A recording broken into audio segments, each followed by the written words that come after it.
On est parachat de Vayetse, on va voir Dvar Torah, Rav Morgenstern. Rabbi Pinto m'a donné une bouteille pour qu'on fasse le lechaim. Alors, Bezat Hashem. Et sur, très bien, sur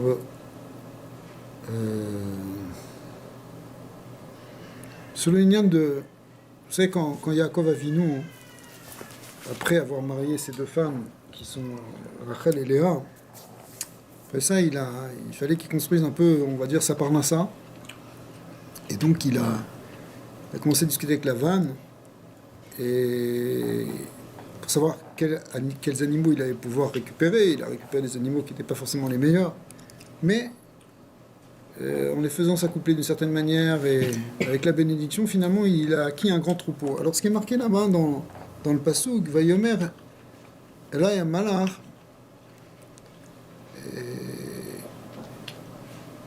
Elohim Bachalom Yaakov, Vayomer Hineni. Dieu a parlé à Yaakov en rêve. Et Yaakov il a dit, me voici. Vayomer Sana Enecha, Ure Kol Atudim Aolim Alatson, Akudim Nekudim Brudim. Regarde en fait les troupeaux là qui vont, les groupes d'animaux du petit bétail, et certains vont être Akudim, Nekudim, Berudim, on va expliquer ces termes, qui reiti et kol asher Lavan Oselach. J'ai vu tout ce que Lavan te fait. Et donc c'est Kadosh Baruch Hu qui lui a donné cette vision de comment comprendre quels animaux récupérer. Alors c'est quoi ces termes de Akudim, Nekudim ou Brudim? Akudim, Rashi explique, mais Shunim, Bemakom Akidatan, Em Karsule Yedeyem Veragleem. Ils sont différents au niveau de l'endroit de Akedatan, où ils sont attachés, c'est-à-dire en fait les articulations des pattes de devant et de derrière, des mains et des pieds littéralement. Ils avaient quelque chose de spécial. Mais on va voir à peu près, après on va voir ça un peu plus profondément. Brudim, c'est quoi Brudim, ce terme Brudim? Rashi explique, Chut shel Lavan makif et gufo saviv. C'est une bande blanche qui entoure le corps tout autour. Vechavurot shelo ptuchot ou mefulashot mizulezu. Et en fait, les tâches, elles sont distinctes, elles sont séparées. En fait, ces trois types d'animaux, avec soit des bandes, soit des taches sur les pattes, soit des taches un peu séparées. Et on voit, bon, alors après ça, Yaakov Avinu, il va les faire se reproduire devant des rigoles, etc. Et il va avoir une grande aslacha sur tout ça. Maintenant, il faut savoir que chaque chose qui est dans la Torah, chaque pasouk, si la Torah nous raconte une histoire, qu'est-ce qu'on s'en fiche qu'ils étaient la couleur des animaux de Yaakov Avinu, qu'il a fait ça et qu'ils étaient achetés, qu'ils étaient pointillés, qu'ils étaient bandelés. Qu'est-ce que ça va nous faire tout ça? En réalité, il y a des très grands secrets qui se cachent derrière, comme dans tout. C'est-à-dire que la chose la plus anodine, si la Torah nous en parle, c'est qu'il y a un sens profond. Alors des fois, c'est pas le sens profond forcément qu'on va aller rechercher parce qu'on n'en a pas besoin. Mais des fois, ce sens profond, il peut être un message d'un grand enseignement, alors que toute cette paracha-là, on pourrait la lire en se disant, mais voilà, c'est redondant, ça, on en parle plein de fois sur la couleur des animaux et sur la pelure, enfin les taches de ces animaux. Je veux dire, ça va changer quelque chose dans notre vie de savoir ça. C'est un cours de génétique quasiment, c'est incroyable. Oui, alors on peut dire qu'effectivement, le fait qu'il va les faire se reproduire, qu'il va faire des sélections entre les animaux, et que finalement, ça va produire un certain nombre d'animaux qui vont être ceux qu'il avait prévu de récupérer, on peut dire comme ça. Mais, et c'est vrai que d'un certain côté, on voit la sagesse de tout ça, mais maintenant, qu'est-ce que ça vient nous apprendre pour nous alors? Et on va passer maintenant dans un enseignement de Kabbalah, du Harizal. Le Harizal, c'est la haute Kabbalah. Alors là-bas, le Harizal, il explique qu'au niveau de ces animaux, ils représentent des niveaux dans les séphirotes. Les séphirotes, ce sont les forces divines par lesquelles Dieu crée le monde et dirige le monde, qui sont des forces de Dieu. Mais on a l'habitude toujours de parler qu'il y a 10 séphirotes. Vous connaissez tous les 10 sphirotes, c'est marqué dans Sefer Yetzirah qu'il y a 10 sphirotes. Tout le monde a entendu ça, comme les Sarah Dibarot. Mais maintenant, dans la Kabbalah du Harizal, qui explique la profondeur du Zohar, il est expliqué qu'il y a plusieurs niveaux et plusieurs séries de séphirotes. Avant d'arriver aux séphirotes qui vont être directement celles qui contrôlent ce monde, en quelque sorte, au sens positif évidemment, il y a d'autres sphirotes antérieures à ça qui viennent avant, d'autres niveaux, d'autres plans. Et il y aura une allusion de ces niveaux, justement dans ce passage de la paracha, où on voit ces animaux, en réalité, là on va quitter un peu le monde des animaux, pour le voir au niveau symbolique de ce que ça représente dans ces mondes supérieurs. Vous allez me dire, mais les mondes supérieurs, à quoi ça nous sert? On va quand même apprendre quelque chose maintenant dans notre avoda à nous. Il dit comme ça le Harizal, là-bas dans Shara Akudim. Ine inyan akudim nekudim ou brudim.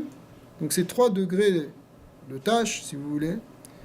Le Harizal, qu'est-ce qu'il dit le Harizal? She'em seder ish talshilut haolamot. En fait, c'est l'ordre d'enchaînement des mondes, justement des séries de sphirotes, des betrilat, kodem ha'atzilut aya adam kadmon. Avant le monde de la Hatzilut, qui est le monde, vous savez, il y a Hatzilut, Bria, Sira, Asiya, le monde de la Hatzilut, de l'émanation. Avant, il y a un monde supérieur qui s'appelle Adam Kadmon. Et même entre Adam Kadmon et Hatzilut, il va y avoir plusieurs mondes. Adam Kadmon, ça veut dire l'homme primordial, mais on ne parle pas ici d'un homme au sens simple du terme, puisqu'on parle en réalité de force de Dieu, là. Mais comme l'homme est l'homme d'en bas, il est à l'image de Dieu, en réalité, il est à l'image de ses séphirotes. C'est pour ça que c'est marqué dans les Sfarim de Chassidut qu'on a 10 forces dans notre Neshama. Asara Korot Anefesh, Chazak. Et Asara Korot Anefesh, elles sont en connexion avec les 10 séphirotes. Alors, la première série de Sphira, le premier monde, le plus élevé, s'appelle Adam Kadmon. Et de cette structure qui est comme symboliquement un homme, évidemment, il n'y a rien de physique, et non seulement il n'y a rien de physique, mais il y a même, on est au-delà de tout ce qu'on peut imaginer, en vérité. C'est le Keter Elyon, si tu veux. Mais c'est au-dessus d'Atsilut. C'est avant le Olam Atsilut. Et ça s'appelle Séphira aussi. Ça s'appelle Adam Kadmon, c'est un monde de 10 séphirotes. Mais il est représenté symboliquement comme un homme. Attention, c'est pur symbolique. Avec un visage, avec des yeux, avec des oreilles, un nez, une bouche. Et justement, de ces orifices du visage vont sortir des lumières qui vont être des séries de sphirotes. Et ces séries de sphirotes, c'est elles qui, petit à petit, vont former les séphirotes que nous, on connaît. Parce qu'on connaît bien. D'accord? Comme si on connaissait. Alors, c'est les sphirotes dont on parle classiquement dans les sfarim de Kabbalah. Il y a tout un antécédent avant. Et maintenant, c'est dans cet antécédent, dans ce qui précède les sphirotes dont on parle de manière classique. C'est de ça qu'on est en train de parler maintenant, et c'est ça qui est représenté par ces animaux-là. Vous avez vu quelles sont différentes avec Alors, Chazak, elles ont des choses très différentes. On va voir pourquoi. Parce que ça s'appelait pareil. Chokhma, Bina, dans Adam Kadmon, c'est les mêmes noms. Oui, mais suivant le niveau dans lequel tu te places, elles sont très différentes. La Chokhma de Hak, de Adam Kadmon, c'est pas la même que Chokhma de Hatzilut, ou Chokhma de Bria, ou de Yetzira, ou de Asiya. Alors, Chazak, en fait, dans le Olam qui s'appelle Adam Kadmon, les lumières, elles sont tellement fortes, c'est encore très très près du Or En Sof. Parce que le Or En Sof, il est dans l'unité, il n'y a rien que Dieu, il n'y a rien que la lumière divine. Tu parles de sphirotes, attention, les sphirotes aussi, c'est du divin. Mais pour l'instant, elles sont encore complètement unifiées avec la source divine. D'accord, elles sont encore complètement dans une annulation face au Or En Sof. C'est pour ça que des fois, ce monde de Adam Kadmon, on l'appelle le Olam En Sof. Okay. Alors, maintenant, il y a d'abord Adam Kadmon, et puis, ceux qui connaissent un peu, qui ont déjà fait le Etzraïm, ils savent que il y a les orotes qui sortent d'abord des oreilles, même des cheveux, mais on ne va pas en parler maintenant. Ils sortent des oreilles, ensuite du nez, ensuite de la bouche. Attention, n'imaginez pas un nez et une bouche. C'est une manière de parler, c'est une symbolique, parce que la Torah elle-même, la Bible, elle parle en utilisant des symboles anthropomorphiques. Bochaba, rentrez, messieurs. Alors, faites place. Tiens, Michel.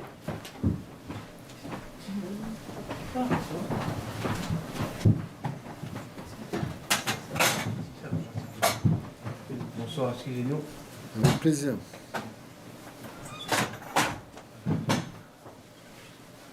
Alors, Chazak, Bochaba.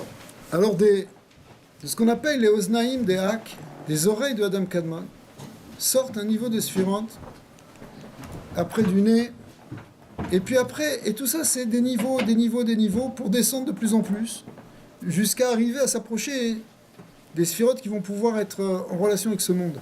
Là on est dans des niveaux, je vous dis, qui sont antérieurs même au Lama Hatzilut. Alors ça sort des oreilles, du nez, et à la fin ça sort de la bouche. Et ces orotes qui sortent, ces lumières qui sortent de la bouche, elles sont appelées Olam HaAkudim, le monde des Akudim, et on retrouve ce terme de Akudim, dont on a parlé ici pour les animaux de Yaakov. Akudim, et... Je n'ai pas suivi la dernière phrase parce que... Ouais. Alors, de Adam Kadmon, il sort d'autres lumières, d'autres sphirotes. Et ces sphirotes, elles commencent par sortir par les oreilles, après par le nez, et ça s'additionne, tout ça, jusqu'à ce qu'il y ait des sphirotes qui sortent de la bouche. On parle de nez, de bouche, il faut faire très attention. On ne parle pas du tout de quelque chose de physique ou d'un homme, là. C'est une symbolique, comme quand on parle dans la Bible de la main de Dieu, ou de la bouche d'Hachem. Il n'y a pas de bouche, il n'y a pas de main. C'est une manière de parler. Ici aussi, on est dans une symbolique, il faut être dans l'abstraction, mais évidemment, pourquoi on employait le terme bouche? Parce que ça représente quelque chose aussi par rapport à nous, maintenant. Mais en haut, on ne peut pas parler d'une bouche au sens où nous, on la comprend pour nous. C'est simplement que comme l'homme est à l'image de Dieu, alors il y a une analogie qui peut se faire. Ben, Hachem, il est au-delà de toutes les formes. Mais dans les sphirotes, on les représente de manière... on utilise une symbolique anthropomorphique. Alors, qu'est-ce qu'elles ont de spécial, ces sphirotes de Olam HaAkudim? C'est que, vous savez que les sphirotes sont toujours composées de deux choses. Ce qu'on appelle Oroth et Kelim. Il y a des lumières, et il y a des réceptacles, des véhicules de la lumière. Si tu veux, par exemple, pour te donner un exemple, quand tu dis un mot, tu lis un mot, la Torah. Alors, il y a le mot, avec des lettres, et la manière de le prononcer. Ça s'appelle le Keli. C'est le mot. Mais après, il y a l'esprit de la lettre. Il y a la lettre et l'esprit de la lettre. Si j'avais bien compris quand tu nous Et avais ça, c'est le Or. expliqué ça, Ouais. tu nous avais fait même une comparaison que c'était comme une benne, tu te rappelles, un conteneur qui venait ramasser, que c'était un Keli.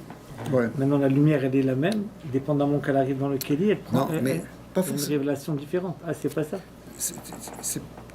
Oui, Et que non. la Chokhmah, et que la Séphira, c'était un Keli. C'est Keli et Or, c'est les deux à la fois.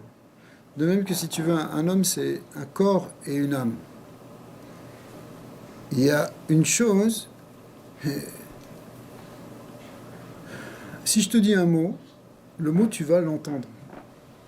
Maintenant, l'information qui est contenue dans ce mot, le sens de ce mot, ça c'est la lumière. Tu vois? C'est-à-dire, la lumière, c'est-à-dire ce qui est clair. Si je te dis des mots mais que tu ne les comprends pas, ça ne t'éclaire pas. Mais si tu comprends les mots, si tu comprends le sens des mots, et des fois tu peux comprendre des choses extraordinaires, tu te sens éclairé. Mais justement, ça dépend Ça, c'est- du Keli, non? Mais non, mais La moi même quand chose, je te quelqu'un, parle... il va l'entendre différemment. Alors moi quand je te parle, je parle pas de ton Keli à toi. Je parle que mon mot, il est lui-même, Keli et Or. lui-même. Ah, ok. Et les sphirotes, elles sont Keli et Or. Tout est comme ça. Tout, ce que Dieu il a créé, il y a toujours une extériorité et une intériorité. Il y a toujours ce rapport entre un corps et une âme. Et c'est vrai aussi dans les séphirotes. C'est pour ça que le Rama qui dit que toutes les sphirotes, ça s'appelle Keli et Or. Ok. Maintenant, dans le Olam HaAkudim, dans ce monde qui est très très élevé, il y a 10 sphirotes qui sont 10 orotes, mais ces 10 orotes, au lieu d'être contenus dans 10 kelim, elles sont contenues dans un seul Keli. Un Keli qui les contient toutes. Ouais. Comme tu dirais un Keli, mais qui a 10 niveaux pour contenir les 10 orotes. Donc moi j'avais tout compris Fouadat. Moi je pensais que la lumière elle descendait, le hara sauvait, Romimale, puis ça descend. Et c'est le Kei, c'est la Séphira qui lui donne une transfiguration. Donc c'est des lumières différentes qui descendent. Mais quand on dit que ça vient par exemple de hara Sovev, ça se divise, comment ça se passe? Viens, on suit ça. Parce que ouais, mais il faut que je comprenne, il faut que je vois d'où elle vient cette lumière. Le hara Sovev, c'est autre chose. Le hara Sovev, ça veut dire c'est la lumière générale. C'est la lumière avant le Tzimtzum. C'est la lumière avant même l'existence du monde. Maintenant, il faut imaginer pour l'instant, on ne sait pas encore ce que ça veut dire, mais imaginez ici un Keli qui contient 10 lumières. Ouais. Non, on va revenir à ta question. Hein. On va revenir, mais si on comprend ça, après, ça va s'éclairer. C'est-à-dire que toutes les lumières, elles sont contenues encore dans un Keli. C'est un peu comme si, je te donne une idée, hein. Des fois, hein, tu peux comprendre tout en un instant, mais tu ne l'as pas encore détaillé. Tu peux arriver à percevoir quelque chose dans la globalité. Par exemple, quelqu'un il a une intuition ouais, très profonde. Cette intuition profonde, il ne peut pas l'expliquer encore, parce que si, il ne peut pas le développer, il ne peut pas mettre ça dans plusieurs kelim, symboliquement, mais dans une seconde, il a tout perçu. Ça, c'est ce que représente le Olam HaKudim, où les choses elles sont encore toutes attachées. La Kedat Yisrak, quand Yisrak il a été attaché, ça veut dire qu'il a été ligoté, il a été mis dans une même entité. C'est comme si tout son corps il devient un maintenant. Avant il avait 2 bras, il avait 2 jambes. Maintenant qu'il est ligoté, tu peux plus distinguer 2 bras, 2 jambes. C'est un seul Keli. Son corps il est devenu un. Il n'était pas 10, avant il était 10, maintenant il est 1. Donc le Olam HaKudim représente un état où le Keli qui permet de comprendre Elokut, il est encore dans une unification sans détail. Pourtant, il y a toutes les lumières qui sont là. Toute la connaissance, elle est là. Ouais. Ça, c'est ce qu'on appelle le Olam HaKudim. Alors,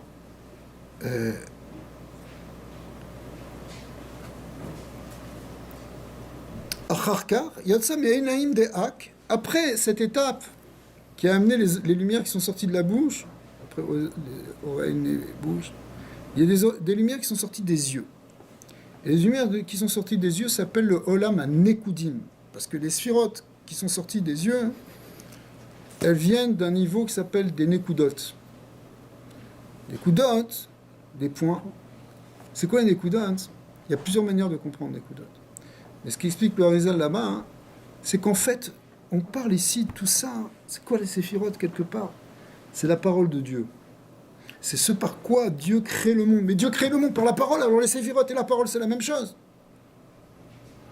Sauf que dans la parole, et quand tu regardes un texte de la Torah, tu vois qu'il y a plusieurs niveaux.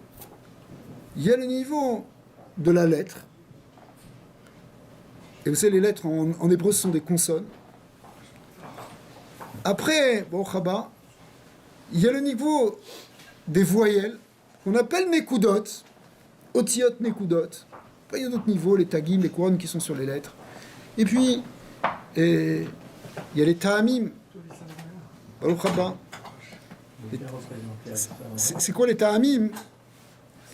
Les ta'amim, c'est le sens profond de la lettre qui est donné par sa cantillation. Baruch haba. Ouais. Chazak. C'est froid ou quoi? Non.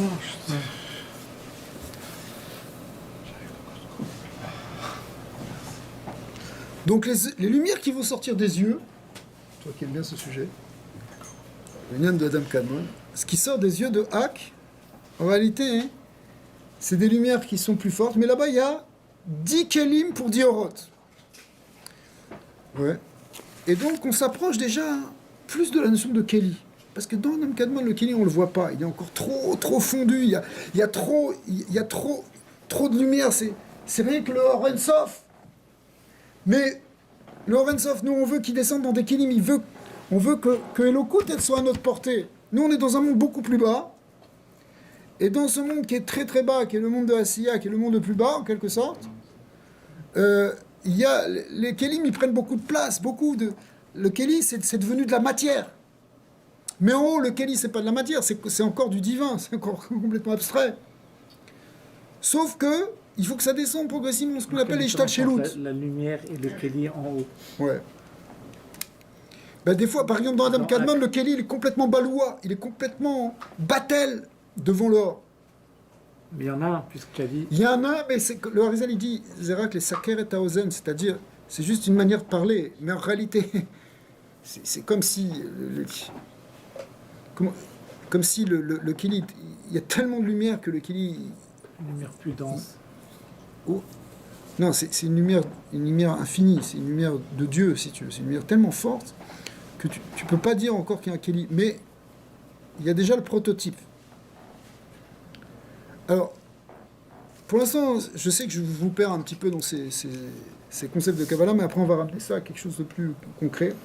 Mais il faut savoir ça, c'est quoi? C'est la base, ça. On voit la lumière au bout du tunnel, vous inquiétez pas. Ok. Il ne faut pas que ce soit la lumière du train. Alors, Quand vous dites Elokut, ouais. c'est quelle chaîne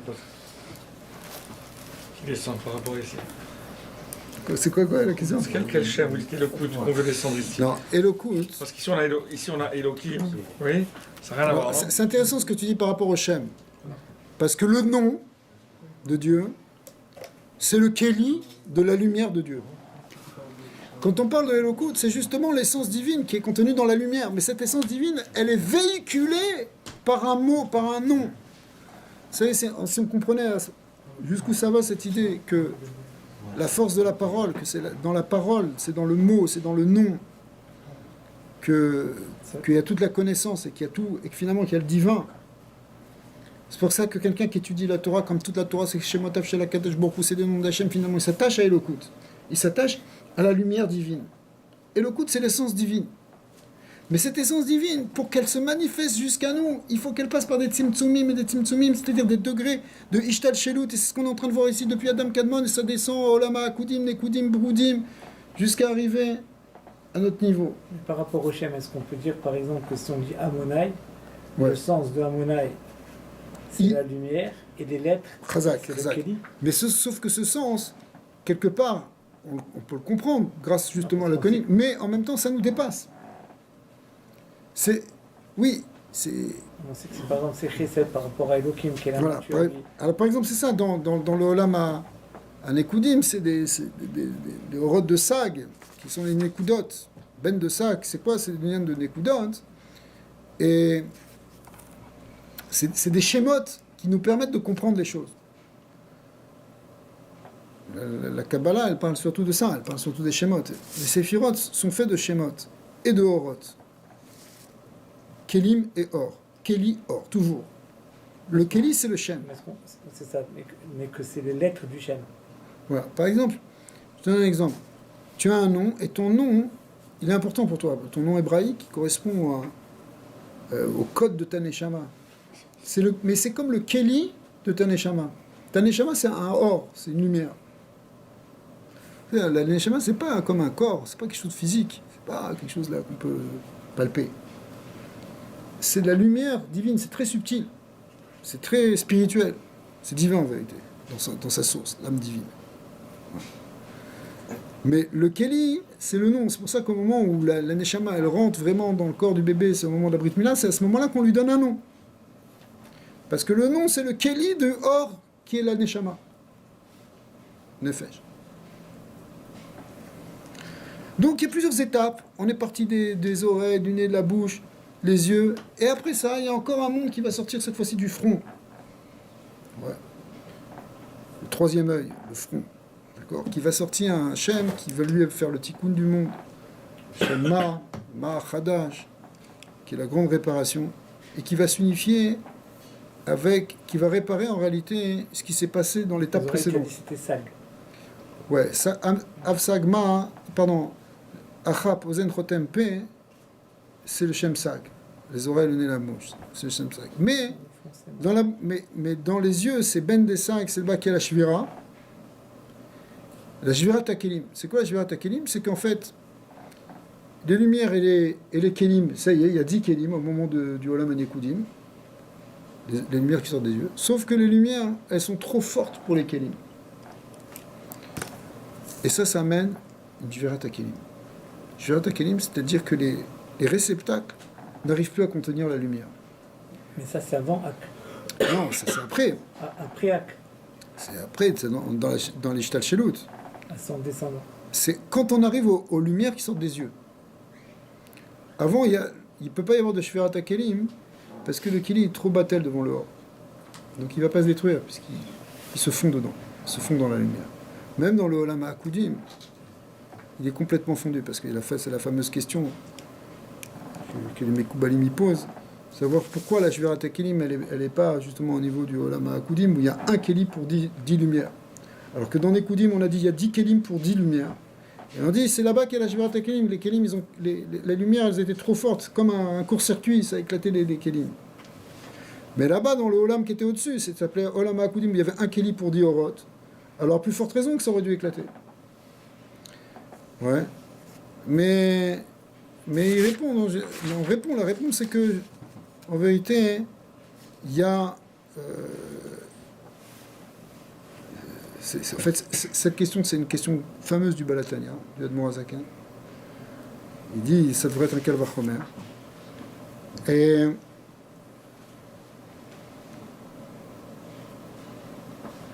on va répondre à cette question, justement. On va répondre pourquoi la Shvirat HaKelim, elle se fait quand il y a plus de Kelim, alors que dans un niveau où il y avait juste un Keli, il n'y a pas eu de Shvirat HaKelim. Ça vous intéresse, cette question? Ça va vous intéresser. Pourquoi? Parce que le Rama Mipano, grand Mekouban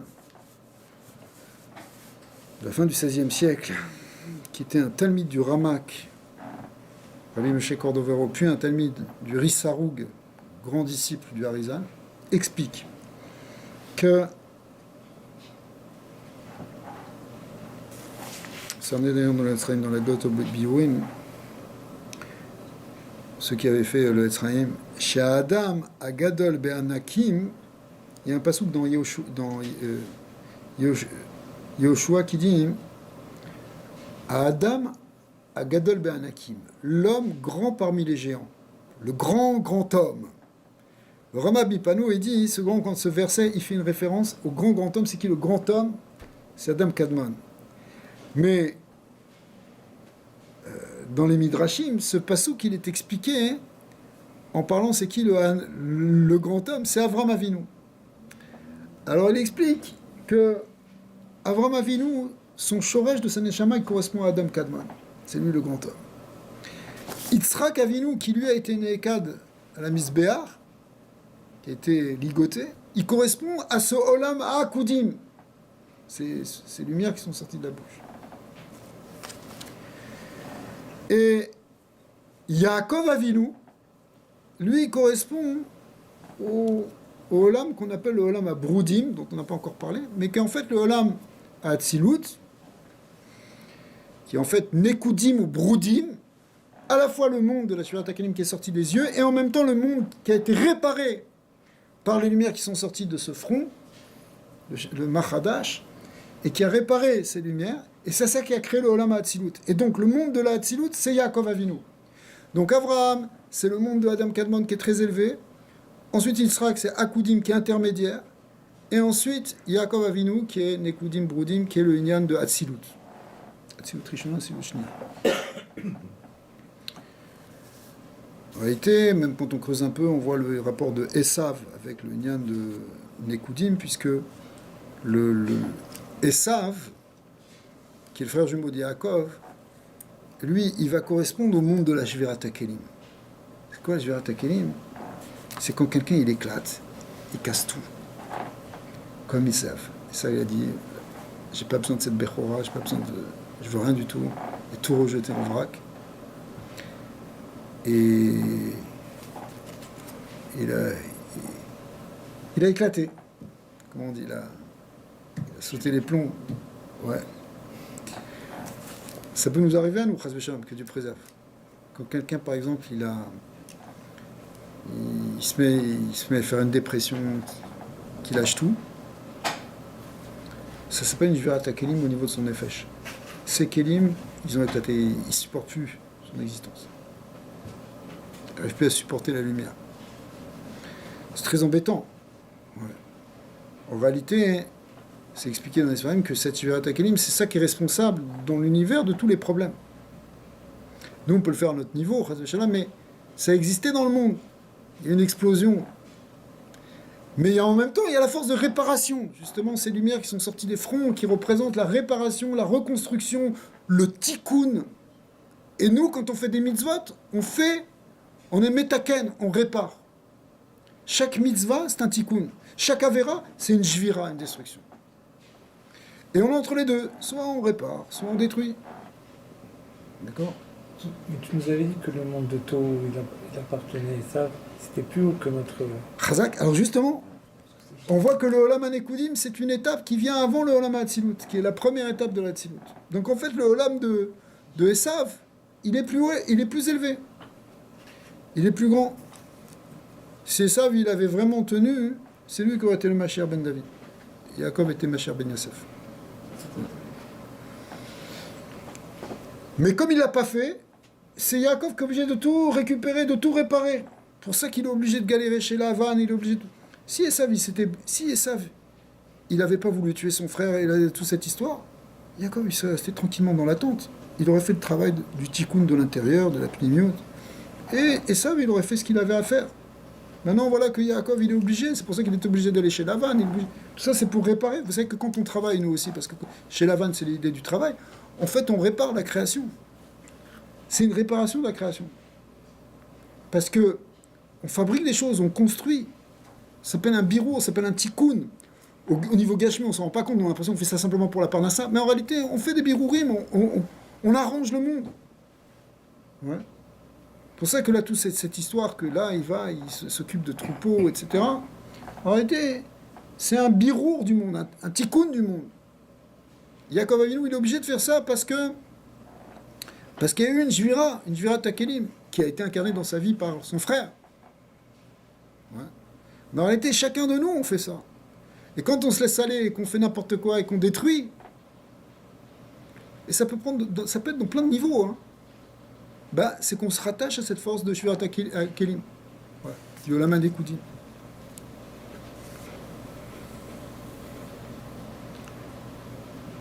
C'est marqué comme ça, hein. Il dit, le Rama, hein, il dit comme ça. qu'Avraham Avinu il est Bechina de Adam Kadman, שהוא הנקרא Adam הגדול בענקים, ואחריו בא יצחק אבינו שהוא כנגד עולם העקודים, ואחריו יעקב אבינו שכנגד עולם הנקודים וברודים, שהוא עולם האצילות, כמה שכתוב האריזל שעולם האצילות נקרא יעקב, וזה שאחר כך כי ראיתי את כל אשר לבן עושה לך, שהוא לובן העליון. Tout ce que Lavan te fait, ça fait référence au Loven Ha'elyon Bechinat Ak. Shehu Asher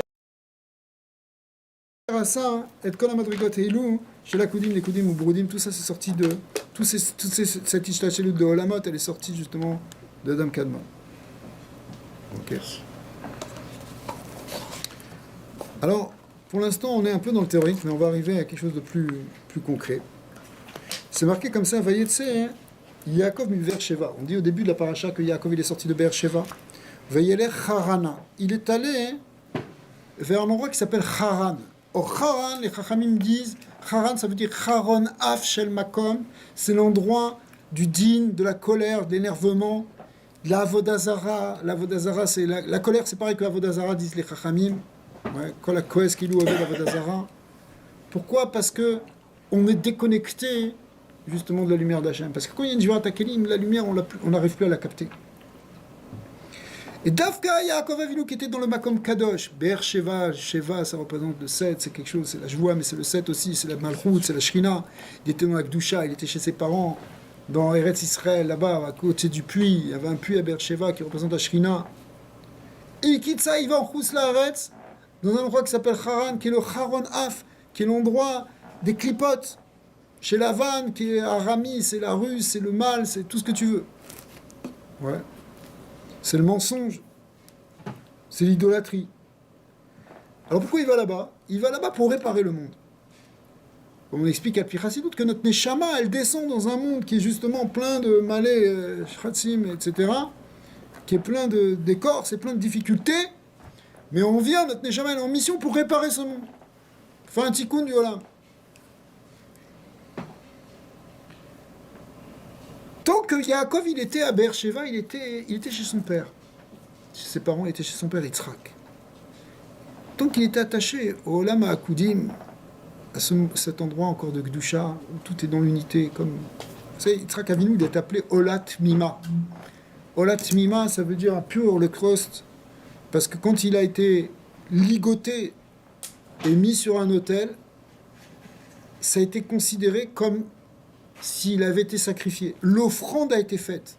Avraham Avinu, il a fait la démarche jusqu'au bout. Yitzhak Amilou, il a fait la démarche jusqu'au bout. Il a sacrifié son fils. Bien sûr, il ne l'a pas tué. Mais spirituellement, ça y était. C'est pour ça qu'Hachem, il a envoyé un ange, il a dit stop. J'ai pas besoin de plus. Vous avez fait le sacrifice. D'accord. Il est Nolat et Mima. Pourquoi il est Nolat et Mima? Parce qu'il s'est entièrement donné à Hachem. C'est comme si tout son gouffre, c'est une seule chose qu'il a donné pour la lumière. Donc, puisque Yaakov Avinu, puisque Yitzhak Avinu, il était tellement dans cette Kedusha, c'est lui le plus Kadosh, quelque part. Bon, on voit ici qu'Avraham Avinu, il a un Shorash encore plus élevé dans Adam Kadmon, quelque part. Mais, d'un autre côté, Yitzhak Avinu, c'est l'attachement à Kod, ça veut dire attaché. C'est l'attachement au Eren Sof, c'est l'attachement à la Shrina. Et tant qu'Yaakov, il est attaché, il est avec son père, il ne peut pas y avoir de Jvira, il ne peut pas sentir tout ça. Il ne peut pas y avoir de destruction, parce qu'il est encore complètement collé à la lumière de Dieu. Mais nous, tu vois, on est doté d'un libre arbitre, donc on peut aller chercher ses Netzutzot, faire le tikkun, comme tu dis, etc. Mais pourquoi il y a eu la Jvirat, puisque qu'est-ce qui l'a causé? C'était le tort de quoi? Très bonne question. Le Rampral explique que c'est sûr que la Shvirat HaKelim, c'est la source de toutes les destructions et de tous les maux qu'il y a dans l'univers. Mais d'un autre côté, il y a une dimension positive de la Shvirat HaKelim.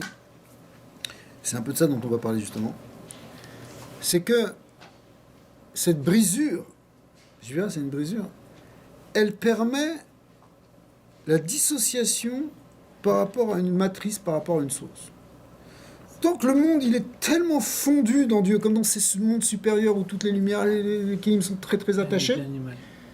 Il ne peut pas y avoir l'existence d'un monde qui a l'air de fonctionner de manière indépendante, comme notre monde à nous.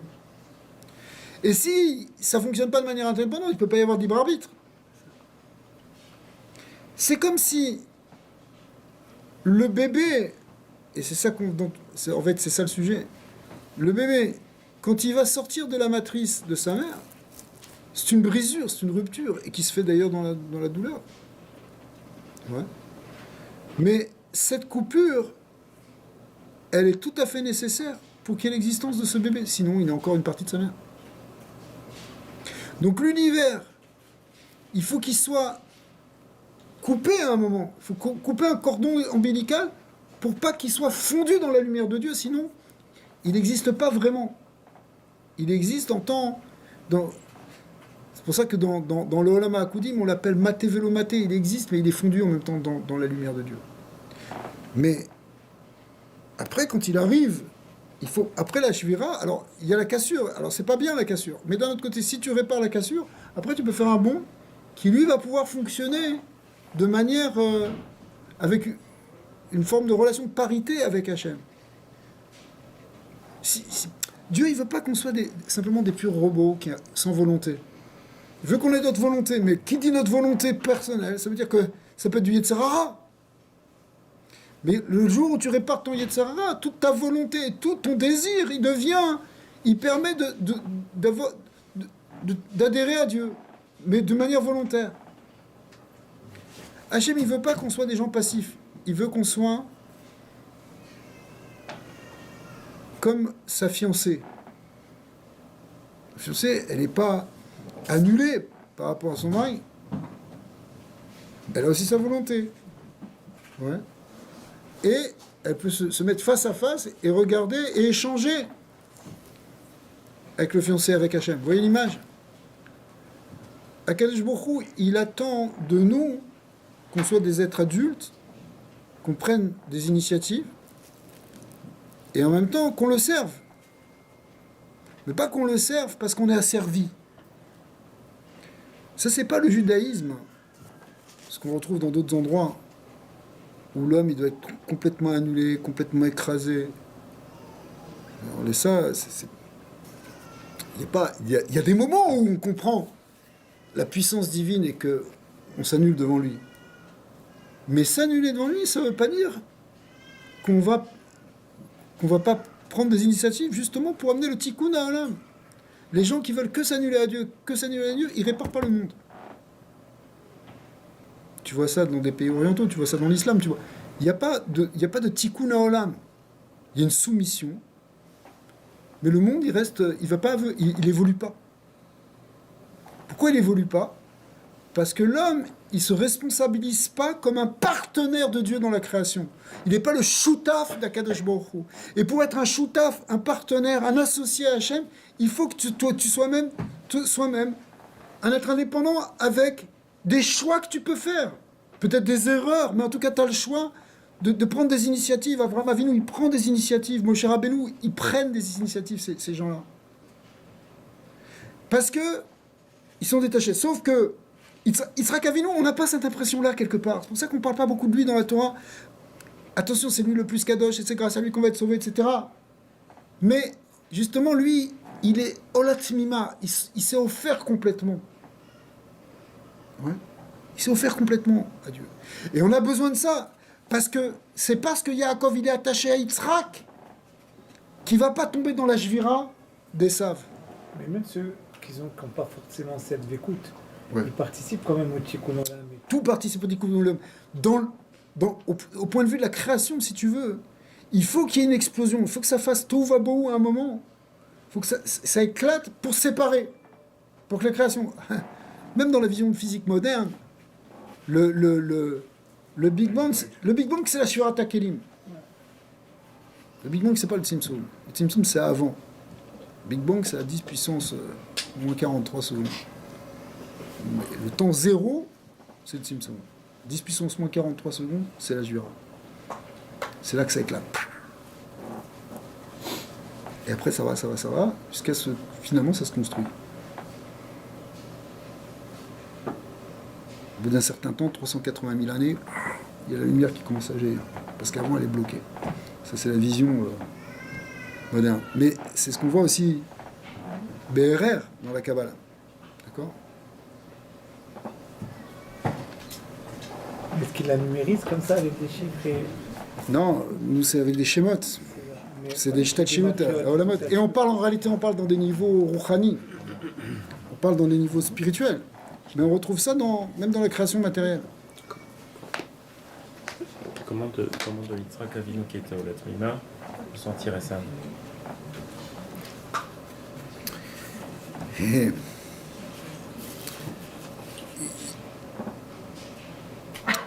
il y a une grande Chakira dans le Harizan, et dans les Mefarshim de Harizan, pour savoir, c'est des endroits où c'est marqué que le Olam Anekudim, il vient de la Malchut des Akudim. C'est-à-dire, c'est une Ishtalchelut de la fin du monde supérieur qui va donner le monde inférieur. Mais dans d'autres endroits, on voit que c'est pas du tout comme ça. Le Nekudim, il sort pas de la Malchut des 2P, il sort des Anaïm. Aval Bashoresh, dans la racine, ça vient de là. Dans les Akudim, En réalité, le nian de la shvira, il vient déjà avant. Même la Hakudim, il y a une shvira, c'est maté le maté, c'est une forme de shvira aussi. Parce que il y a la Hakad à Orod crée les Kelim, c'est BRR, c'est ça qu'on appelle la shvira Kelim de Hakudim. Et dans Hak aussi. Est-ce que tu as fait à dire Bamaron? Il y a aussi une shvira. Mais pour répondre plus simplement à ta question, comment est-ce que Yitzhak il a pu sortir, il a pu produire Esav? Yitzhak, en même temps, sa force à lui, c'est la Gevora.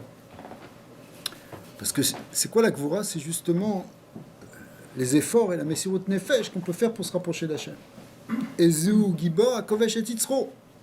Celui qui domine son Yetzer pour se rapprocher d'Hachem. Mais cette Gevora, hein, quelque part, attends, c'est Kulo Kadosh, Yitzhak. Kulo Kadosh. Mais ce Kulo Kadosh, il empêche en même temps, quelque part, la venue au monde. Il faut aller à l'étape d'après. Et cette étape d'après, elle demande à un moment une cassure. Je vais te dire quelque chose qui est terrible. Mais des fois, et c'est ça le prototype Yitzhak qui enfante aussi, et ça, des fois tu vois des grands maîtres, des grands rabbanim, ils sont tellement hauts, tellement forts, que les enfants, pour pouvoir exister, que certains enfants, des fois, c'est le tzaddik qui suit un autre tzaddik, mais des fois, hein, l'enfant, il est obligé de changer de voie s'il veut exister. Parce que c'est trop imposant, c'est trop fort. Et ça peut passer, même à un niveau plus simple. C'est normal qu'il y ait des révoltes, c'est normal qu'il y ait une crise d'adolescence. La crise d'adolescence, c'est quelque chose qui est bon d'ailleurs. Pour le chinour, il faut le savoir. Parce que quand on va avoir des enfants qui vont grandir, ils vont faire une crise d'adolescence et il faut qu'ils la fassent. Parce que s'ils ne la font pas à 13 ans, 14 ans, ou à 12 ans, à 15 ans, ils risquent de la faire après à 30 ans, 40 ans, crise avec leur couple, etc. Parce que, c'est quoi la crise d'adolescence? C'est qu'à un moment, il faut que la personne, l'enfant, il devienne une personne et qu'elle s'affirme en tant qu'un être indépendant. Jusqu'à présent, il n'était que un morceau de son père. Kawa d'avoua. Comme la jambe de son père, comme un prolongement. Il pensait au travers de papa, de maman. Mais maintenant, il ne faut plus qu'il pense au travers de papa et maman. Il faut il pense au travers que lui, il est, sa personne. Là, il va pouvoir vraiment être Mechaved, honorer son père et sa mère. Mais il faut qu'il existe. Donc, qu'il existe, il faut qu'il se révolte. Je suis pas mon père. Je suis quelqu'un. Jusqu'à présent, je pensais, je m'identifiais. Maintenant, il faut que je m'identifie à autre chose, à un nouvel être, qui est le moi. C'est un niveau psychologique de base. Ça, donc il y a une coupure, une cassure. Donc Yaakov, il n'a pas fait de crise d'adolescence. Et C'est la question. Il le fasse. Non, mais il sera que si tu veux, bon, on va pas. Eux, ils sont dans leur psychologie, ils sont au-delà de tout ça, bien sûr. Mais le modèle du fait qu'il y ait un Esav qui va se distinguer de la voix de ses parents, et pour lui, ça va mal se passer, parce que normalement, ça peut bien se passer. Yaakov aussi, il a pris son chemin. Yaakov Miversheva, il a quitté ses parents. La Torah, elle dit dès le début, Alken et Azov ish et aviv et imo. Ainsi, l'homme abandonnera, le mot, il est incroyable, son père et sa mère. Vedabeg Vishto, il va se marier pour construire une nouvelle famille. Si quelqu'un n'est pas capable de quitter ses parents, il ne peut pas construire une nouvelle famille. Tu es le gars, il a 40-50 ans, il reste encore dans papa, maman. Non. Quitte, affirme-toi. Mais le mot, il est très fort. Il y a Azov, abandonné. En réalité, il ne s'agit pas d'abandonner tes parents. Au contraire, puisque la Torah te dit qu'aved et avicha et imecha, tu dois les honorer, tu dois les craindre, tu dois les respecter, c'est tout ce que tu veux. Mais il y a un point où il faut que tu existes d'une manière distincte, séparée. Et ça, c'est une coupure. La première coupure, elle est au moment de la naissance, où il y a une coupure de la matrice, il faut couper le cordon. Et ça se fait plus ou moins dans la douleur. C'est ce qui est marqué dans la Torah. Et après, il y a une deuxième naissance quand tu deviens adulte. C'est la bar mitzvah. Où il y a une nouvelle coupure. C'est pour ça que le Yetzirah, il est là à ce moment-là, il sort, etc. Alors des fois ça se passe bien, ça peut se passer en douceur, c'est ce qu'il faut se passer. Des fois ça se passe pas en douceur. Une grosse crise, des enfants. Mais il faut être confiant. Il faut être confiant que c'est nécessaire de passer par là. C'est comme dans un accouchement, des fois tu as un accouchement qui se passe bien, qui se passe pas bien. Mais l'accouchement est en train de se passer. Il faut espérer que l'enfant va naître. Des fois, ça prend des heures, c'est plus douloureux, etc. Ben, c'est la même chose dans une crise d'adolescence, c'est la même chose dans une naissance à l'âge d'adulte. Et nous, en tant que parents, on doit avoir confiance, on doit accompagner et pas rentrer dans une panique totale. Mais à la lumière de ce que tu as dit tout à l'heure, que la Shverat Hakelim, elle avait généré le libre arbitre, tu pourrais répondre à sa question en disant que, parce que tu nous dis tout le temps qu'il avait un très haut niveau, et ça... Ouais. Et même que les sadikim, il y avait une marloquette là-dessus, même qui était téchouvable. Il y en a qui disent qu'il était téchouvable et tout ça. Ouais. Donc, même Yitzhak Avinu, voilà, il pensait que s'il y a... C'est son libre arbitre. Il a exercé son libre arbitre. Ouais. C'est pas indépendant avec le fait d'être le fils d'un géant. Ah oui, oui. À un moment, il y a aussi le libre arbitre. J'ai pris l'exemple de fils d'un géant pour comprendre comment d'un grand sadique. Tu vois. Mais en réalité... Sans prendre un grand sadique, des fois tu peux avoir une difficulté avec un enfant. Ça peut arriver. Ils vont toujours pour exister, faire le contraire de ce Alors, Khazak, c'est souvent par opposition. Ouais. Mais l'opposition, elle est nécessaire, parce que sinon, il est encore fondu. Dans Yitzhak et Abraham, on la voit l'opposition. Voilà. L'autre, il est la Gvora, exactement. C'est complètement opposé.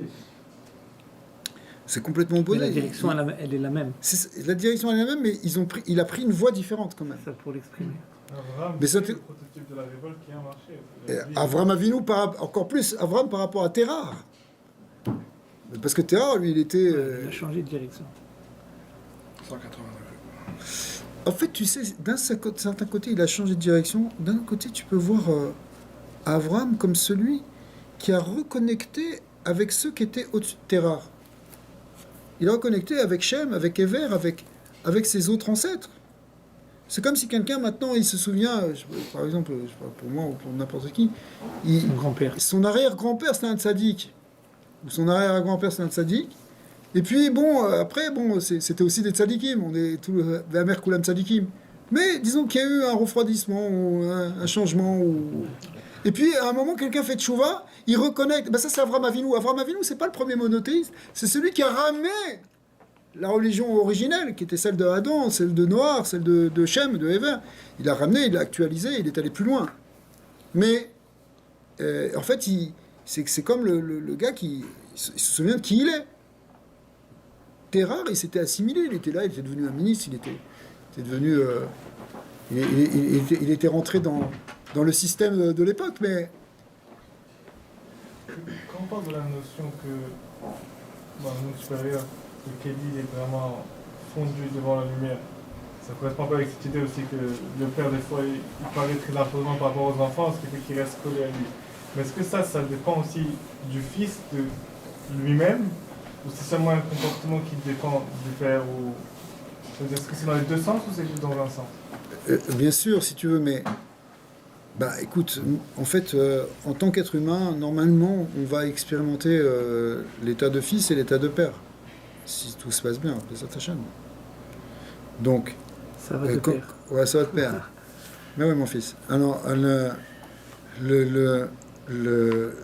l'idée, c'est effectivement, toi, tu dois te poser des questions par rapport à ton père et ta relation avec ton père. Et justement, la Torah, elle te donne des indications. Comment il faut être mechavet, donner de la place, donner du poids, etc., tout en existant. Et tu dois te poser des questions par rapport à ton fils. En tant que père, c'est des personnages différents que tu joues, des rôles différents qui sont en nous, en fait. Quelque part, ils savent aussi, dans son cheminement. On sait bon qu'il a pris sa voie, mais il a respecté quand même la maison de ses parents et tout. Après, il a vécu ses déceptions quand même. Il a réalisé quand il avait relâché cette Bechora, il a regretté, il a dû dire qu'est-ce que j'ai fait. Oui. Et après, quand il a vu son frère venir passer, le ramasser, prendre les brachot au passage comme ça, sans inculper comme rien, il a dû se dire bon, mais là je suis à côté. Donc, quelque part. Le On cri l'a des pas- saints, il voilà. s'est mis à crier. Voilà, cette route-là, elle n'a pas été pavée quelque part. Oui, mais ce cri des saints, il est, si tu veux, c'est le cri du rachat qui quelque part souffre aussi du fait d'être un rachat. Il le regrette au fond de lui. Au fond, un être, il voudrait du bien. Et ça est très fort. Mais par rapport à ses repères, de son père, de tout ça. Et ce qui Ben, est incroyable, c'est qu'il a quand même respecté. Mais à son voilà, père. c'est ça. En Il aurait vrai, pu faire le fou et dire, mais alors moi j'ai limité. il a pas complètement. C'est pour ça, il est. C'est ça, il est. Il a gardé une mesure. Je veux dire, il a s'en est pris qu'à son frère. Il a dit, bon, je vais pas. On a vu l'histoire même. Il n'avait pas de pitié, lui. Il a pris Nimrod comme. Nimrod, c'était. Le fameux. Comme règle. C'est pour ça aussi d'ailleurs que, quand il y a un enfant qui a des difficultés ou qui est en pleine révolte, il faut quand même continuer à lui donner tout ce qu'on peut lui donner, même au niveau spirituel. Comme j'avais entendu un shiur de Rav Jacobson qui expliquait que, vous savez, quand Yaakov là, il est sorti, justement, il est arrivé à, c'est sur la parasha de Satan, je l'avais entendu il y a longtemps, mais quand il est arrivé chez Lavan, il est arrivé même avec son bâton, il n'avait rien été dénudé, il était dépouillé complètement. Pourquoi ? Parce qu'il avait été dépouillé par Eliphaz. Eliphaz, qui était lui-même le fils d'Esav, fils aîné d'Esav, qui était un rachat Gamour, mais plus que Gamour, si on voit tout ce qu'il a fait dans sa vie, c'est incroyable comment il était rachat. Mais quand il est arrivé, en fait, c'est parce que Esav lui a dit « Va tuer Yaakov », et quand tu es arrivé, il a dit, mais il avait appris la Torah un petit peu avec Yaakov. Tu avais montré que c'était interdit de tuer. Ouais. Et avec Avraham et avec Yaakov aussi, il avait appris. C'est marqué aussi avec son nom. Alors, l'idée, c'est quoi ? Alors après, qu'est-ce qui s'est passé ? Il a dit, bon, parce que, alors, Yaakov, il lui a donné une etza, il lui a donné un conseil, il lui a dit, regarde, si tu veux quand même obéir à ton père, je vais prendre tout ce que j'ai, je vais tout te donner ce que j'ai. Et comme ça, c'est marqué que Ani Chachouf Kemel, quand on est complètement indigent, c'est comme une mort sociale, on est presque comme mort. Et donc tu auras accompli la volonté de ton père sans avoir transgressé la Torah. Et il a dit d'accord, qu'est-ce qu'il a fait ? Donc il a récupéré tout le truc, et puis Yaakov Avinu, il n'avait plus rien. De là, on voit, comme ça, il a expliqué que, de là, on voit que Eliphaz, qui est un rachat Gamour, on voit ce qu'il a fait, c'est incroyable, c'est une des pires choses qui ont été faites. Et on voit que il y avait quand même des gens, Yitzhak, il lui a quand même enseigné la Torah. Ouais. Il a appris, il lui a enseigné la Torah. Mais pourquoi tu veux enseigner la Torah à un gars qui est là, qui vole, qui viole, Il s'est occupé de lui. Il a dit, viens, c'est toi. Et le fait qu'il a fait ça, c'est pour ça qu'il n'a pas tué Yaakov Avinu. Parce que s'il lui avait pas dit tout ça, s'il n'avait pas appris le minimum de Torah, il ne se serait pas cassé la tête, il aurait tué Yaakov. Ce qui a sauvé le peuple juif, c'est qu'à un moment, quelqu'un, il a considéré que ce Eliphaz, qui était le dernier des derniers, il valait le coup qu'on s'occupe de lui.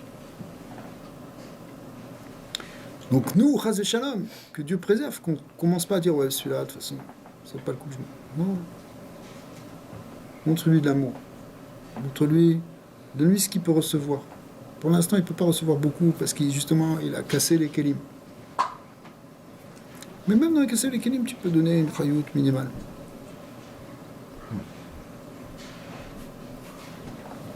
Ça répond à la question. Ouais. Il sera qu'avec ça. Ouais.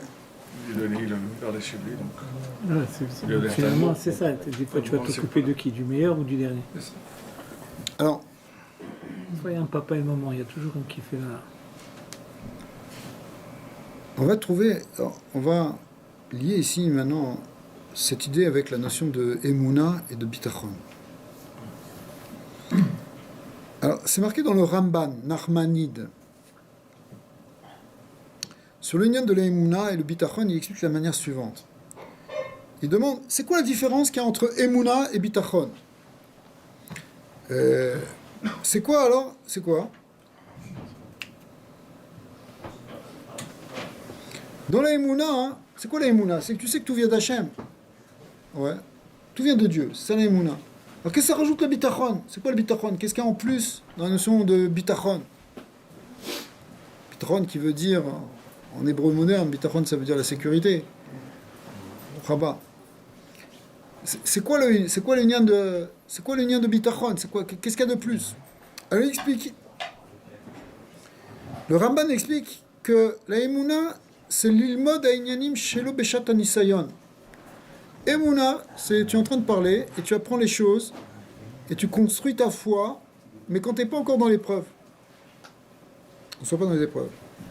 Ou bitachon, c'est quand tu éprouves et que tu réalises les choses. Par exemple, tu sais, tu peux travailler et te persuader que Akol Letova, que Dieu il fait tout pour le bien et que tout c'est. Ok. C'est bien quand tu es en train de manger un beignet. Mais maintenant, hein. Aussi, il est bon, le beignet. Ok. Voilà, au sucre, il est bon, tu vois, ça passe. Mais, Le bitachon, c'est quand on lui retire le beignet. Khazak, mais quand on t'enlève le beignet, Le sucre. exactement, quand on te l'enlève, là on va voir si tu as confiance en Dieu vraiment. Tu comprends? C'est la foi qui est éprouvée éventuellement dans certaines difficultés. C'est là qu'on voit si tu as vraiment confiance en Dieu ou pas. Si tu mets ton bitachon bachem ou pas. Bon, Rabat, Khazak. On est en train de faire le shiur Leilou Nishmat de votre maman, c'est ça? Vous pouvez me redire le nom? Seul Raymond. Sol Raymond, Hatchwell. Raymond. Raymond Hatchwell et Bat Soudika. Sulika. Ben attaché. Alors c'est pour l'élévation de son nom. C'est pour le contrôle de son nom.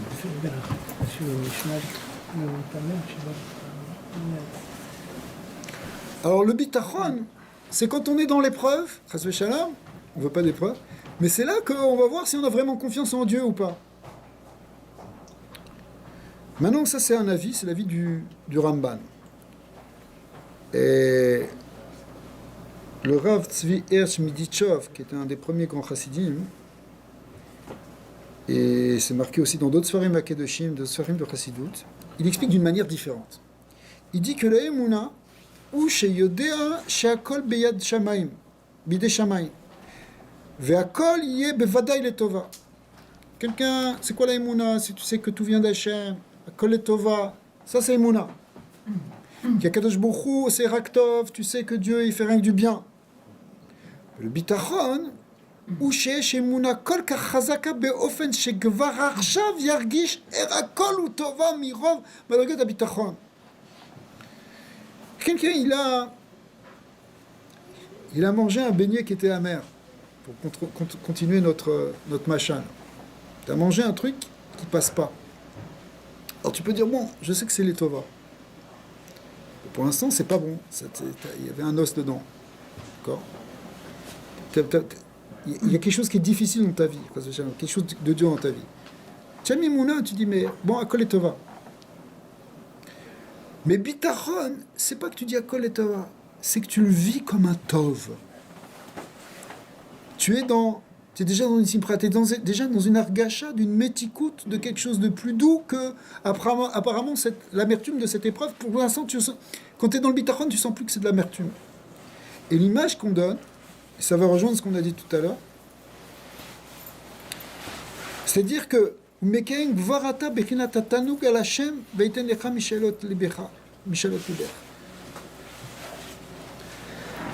qu'on a dit tout à l'heure, par exemple, dans le bitachon, c'est comme une femme qui est en train d'accoucher. Et c'est difficile, et elle souffre.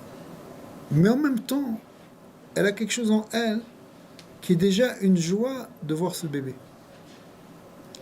Donc, c'est des sentiments qui sont partagés parce que elle pourrait être là complètement catastrophe. Mais d'un autre côté, elle est là, elle est déjà dans la joie de l'enfant qu'elle va tenir. Et ça s'appelle le bitachon. C'est-à-dire que le bitachon, tu es dans quelque chose apparemment de douloureux, enfin de difficile, on va dire. et pourtant tu es déjà dans la joie du bien qui se cache derrière. Ça devrait être nos sentiments à nous. Voilà. Et d'amener Mashiach et de... Alors Chazak, c'est exactement ça le lien du Mashiach, c'est-à-dire que même dans la galoute, le Ham Israël, il a au fond un sentiment de bitachon qui sait que tout ça c'est pour amener la Géoula. Donc on est peut-être en train de souffrir, Dieu sait qu'on a souffert, mais en même temps, il y a une espèce de conscience primite, de sécurité au fond de nous, qu'on sait que tout ça c'est pour amener la Géoula et que finalement, derrière tout ça, ce qui est en train de se passer, c'est vraiment du bien. Pas simplement qu'on se dit, Bezat Hashem c'est pour du bien, mais je comprends pas. Des fois on est dans ça. Et ça c'est déjà bien, ça c'est de la Emouna, parce que quand on n'a pas l'Emouna, on dit, mais ça c'est du mal, je comprends pas Kadosh Baruch Hu et je rejette. Mais quand tu as la Emouna, hein, c'est tu te dis, je comprends pas, mais je suis sûr que c'est pour le bien. Mais Bitachon, c'est, je sens déjà que c'est du bien. Je le vis déjà. Est-ce qu'il faut trouver une raison à ça? Dans le mal, il faut trouver la raison qui est bien ou il faut juste le sentir? Que tu le trouves d'une manière intellectuelle ou que ce soit un sentiment de Emouna profond, c'est deux choses qui vont s'imbriquer l'une avec l'autre. Parce que des fois, ça va passer par quelque chose de plus intellectuel que tu vas essayer de comprendre. Et des fois, c'est pas quelque chose que tu comprends, mais au fond, tu en es sûr. Le Ham Israël, il a développé un grand niveau de Emouna depuis Avraham Avinu. Et ça nous a été transmis. Et c'est pour ça qu'on a tenu dans toute l'histoire de l'exil. Sinon, on aurait craqué complètement. On a eu des hauts, on a eu des bas, mais on est là. Pourquoi? Parce que, depuis le début, et malgré tout ce qu'on a traversé, on sait qu'en réalité, Hachem, il nous aime et que c'est pour le bien et qu'on le sent quelque part au fond de nous. C'est en nous. Et c'est pas forcément très intellectuel, parce que des fois, tu peux pas l'expliquer. Il y a des choses que tu peux pas expliquer intellectuellement, mais au fond, tu as une émouna. D'accord? Et cette émouna, elle peut arriver jusqu'à un niveau, comme ici le Rabbi Tzvi Mizichov, qui explique que tu sens déjà le tov. Si une personne essaie de s'en sortir, ça c'est un manque de Emouna? Non, qu'est-ce que tu appelles ça? Non. Ça, c'est très important ce que tu dis. Parce que, en fait, le bitachon, ça ne veut pas dire qu'on est complètement passif. Encore une fois, l'homme, il a des responsabilités. Et donc, tu dois essayer de trouver des solutions pour t'en sortir. Yaakov Avinu, il avait un grand bitachon, mais il a fait des choses pour s'en sortir. Pour se sortir de tous les pièges de Lavan qui voulaient le coincer, des pièges de son frère Esav. Il a essayé de faire des choses pour gagner sa parnassa. Mais avec un bitachon complet, que Akadosh Baruch Hu, il est là avec lui. C'est l'optimisme finalement absolu, c'est ce bitachon. Oui. Mais parfois, et ça peut arriver qu'on soit mis dans des situations où on ne peut pas faire quelque chose pour s'en sortir. Il y a des fois, on est coincé. Hachem m'attire à sourire, mais il faut qu'Hachem il nous sorte d'une situation. En général, on peut essayer de faire des choses. Mais parfois, Kadosh Baruch Hu, il veut nous amener, momentanément ou dans certaines expériences dans notre vie, on comprend qu'on ne peut rien faire, il faut juste lâcher et avoir confiance en lui. Par exemple, Yosef Hatzadik, lui, il a été jeté dans un puits, il a été jeté dans la prison, vendu, etc. Il ne pouvait rien faire pour s'en sortir. La seule chose qu'il pouvait faire, c'est essayer de faire du bien autour de lui, là où il était. Faire les choses comme il faut, faire les biens, de respecter la Torah qu'il avait apprise, de ne pas voler, de ne pas tromper, etc. C'est ce qu'il a fait. D'aider les autres. Il a essayé d'aider les gens. Dans la prison, il a aidé les gens. Il a expliqué les rêves aux gens pour les aider. Mais, à un moment, il essaie de dire, est-ce que tu peux dire aux parents quand tu vas sortir, qu'il peut penser à moi s'il peut faire quelque chose pour me sortir politiquement par la... On a dit que ça leur coûtait cher, ça. Ça lui a coûté 2 ans de plus. Pourquoi? Parce que lui, il était dans une épreuve où il devait arriver à comprendre qu'il fallait qu'il lâche totalement à Dieu. Alors des fois, c'est Yaakov, c'est plus comme Yaakov où il faut faire des choses, et des fois, c'est plus comme Yosef, il faut pas faire des choses. Il faut essayer de comprendre dans quoi on est. Mais en général, derrière Klal, c'est qu'on doit essayer de tout faire aussi pour s'en sortir concrètement. Mais avec une confiance que ça vient d'Hachem. Parce que tu sais, même bouger un bras, si c'est pas Dieu qui nous permet de le bouger, on peut pas. Voilà. Chas Shalom, on voit, il y a des gens qui sont dans des situations où ils ne peuvent pas. Ils ne peuvent pas bouger. Donc, nous, on le fait, parce qu'on a la force de le faire, alors on le fait, mais en même temps, on sait que c'est Hachem qui nous donne la force de le faire. Mais il y a des fois, on n'a pas la force de le faire. Alors là, on ne peut que se remettre à Hachem. Dans une situation, là, je prends un exemple de geste physique, mais ça peut être n'importe quelle situation humaine, etc. Alors, en fait, la force de Yaakov, c'est que lui, il est attaché à Yitzhak. Yitzhak, c'est la Gdusha, c'est le bitoul total. Et en même temps, Yaakov Avinu, il descend dans ce monde, mais il ne tombe pas comme Esav. Esav, il se détache, mais il se perd quelque part. Et Yaakov Avinu, il reste connecté avec Yitzhak. Il reste dans la voie d'Yitzhak. Il retrouve en réalité la notion d'Yitzhak.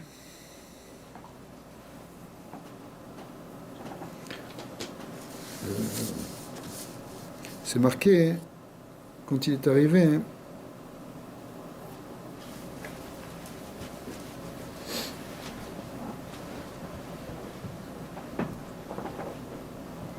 il s'est couché, hein, devant à l'endroit où il y aura le Bisbéa, le Beth Amikdash, et il a dit, et la Torah dit, Shkav ba makom. Yeshkav, c'est Yesh Kavbet. Il y a 22 lettres. Dibour, la parole, en réalité, c'est ça les vrais kelim. Yesh Kavbet. On a 22 lettres avec lesquelles on peut constituer la parole. La manière pour nous de rester connectés avec ce monde supérieur de Hakoudim où tout est Kadosh, où tout est sanctifié, c'est par notre parole. Par la parole de la Torah, par la parole de la Tfila. C'est marqué dans le Midrash que qu'est-ce qu'il faisait chez Lavan, comment il étudiait la Torah. Jour et nuit, la Torah dit que jour et nuit, il était là dans le chaud, dans le froid, il s'occupait des moutons. Alors, quand est-ce qu'il étudiait? Ok, il avait étudié pendant 14 ans chez Shemever avant, mais maintenant il peut vivre sans étudier la Torah. Alors le Midrash, il dit que qu'est-ce qu'il faisait? Il faisait 15 Shira Ma'alot. Shira Ma'alot, dans Télim, par thème du psaume 120, il y a 15 Shira Ma'alot. Et c'est quoi les Shira Ma'alot? C'est les chants des degrés que les Lévi'im faisaient sur les marches des escaliers du Beth Amikdash. Mais Ma'alot, ça veut dire ces degrés. C'est comme un escalier, ça relie un étage avec un autre étage. Ça veut dire ça relie le monde d'en bas avec le monde d'en haut. Et Yaakov Avinu, il arrivait à garder cette connexion qu'on voit déjà au début dans son rêve avec l'échelle, où les malachim ils montent et descendent, qui représente la connexion entre le monde d'en haut et le monde d'en bas. Et Yaakov Avinu, sa force, c'est qu'il est resté connecté. Mais comment il est resté connecté? En faisant ses Shira Ma'alot. Des fois, tu es pris, tu travailles toute la journée, mais tu vas dire un petit Teilim, tu vas faire un Birkat Amazon, tu vas faire une Shachrit, tu vas faire Mincha, tu vas faire une demi-heure d'études. C'est ça les Shira Ma'alot. C'est des connexions avec le monde d'en haut. Il faut trouver des moments, même si on est en bas, on est dans le monde d'en bas, dans le monde de la matière, dans le monde physique, dans le monde du chol, dans le monde du travail, dans le monde de la gashmiut, mais il faut trouver cette connexion. C'est pour ça que la chassidoute, elle insiste beaucoup sur cette idée qu'on doit vivre dans le monde physique et trouver des moments où on se connecte. En réalité, dans notre pensée, quelque part, on doit tout le temps, enfin dans notre âme, on doit tout le temps être connecté. Mais ce qui va nous connecter, c'est ce Yesh Kaf Bet, c'est les 22 lettres, c'est-à-dire les mots de la Torah, les mots de la Tfila. Donc ça veut dire faire un kéli finalement. C'est la réparation des kélim. À partir de ça, tu prends un verre et tu fais une bracha, Shakol, c'est-à-dire tu pars de la gashmiut pour t'élever et pour connecter avec Hachem. Et pour dévoiler dans la gashmiut justement cette dimension divine qui est là, qui se cache. Donc, Béat Hachem, qu'on puisse être zoché de s'attacher au Havot. Son anniversaire à sa mère, c'était aujourd'hui. Oui. Tu peux faire le Kaddish maintenant et tout à l'heure. Mais bien sûr, bien sûr. que tu fais un Kaddish maintenant, après le cours, tu as ton truc. Hein? Baruch Adonai Leolam, Amen, Amen, on va faire le Kaddish Bat Hashem. Là, pareil. Hein?